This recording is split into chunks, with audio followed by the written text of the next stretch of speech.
സൗഭദ്ര ആയുർവേദ ആശുപത്രിയുടെ ഗൃഹ വൈദ്യ അറിവുകളിലേക്ക് പ്രിയപ്പെട്ട പ്രേക്ഷകർക്ക് സ്വാഗതം. ഇന്ന് അമിതമായി ഉണ്ടാകുന്ന മുഖക്കുരുവിനെയും ശരീരത്തുണ്ടാകുന്ന ചൂട് കുരുക്കളെയും മാറ്റാനുള്ള ഒരു എളിയ അറിവ് നൽകുകയാണ്. 3 ഇതൾ ആര്യവേപ്പിൻ്റെ ഇലയും ഒരു കഷ്ണം പച്ചമഞ്ഞളും തോല് കളഞ്ഞ് ചേർത്തരച്ച് തൈരിൽ രാത്രി കഴിക്കണം. ഒരു നേരം മാത്രം. അങ്ങനെ 5 ദിവസം മാത്രമേ കഴിക്കാൻ പാടുള്ളൂ.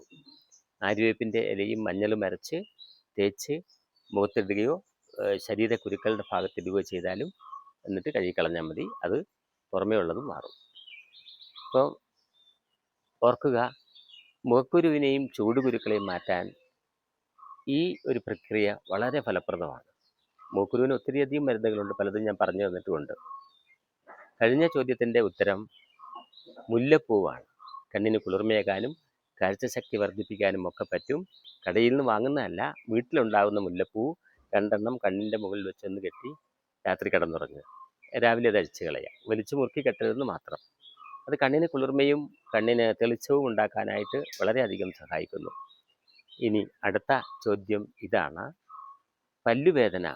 ആ പല്ലുവേദനക്ക് നാം ഒരു പൽപ്പൊടി ഉണ്ടാക്കാൻ പറ്റിയ ഒരു ഔഷധച്ചെടിയുണ്ട്. എന്തായിരിക്കും അത്? നന്ദി, നമസ്കാരം.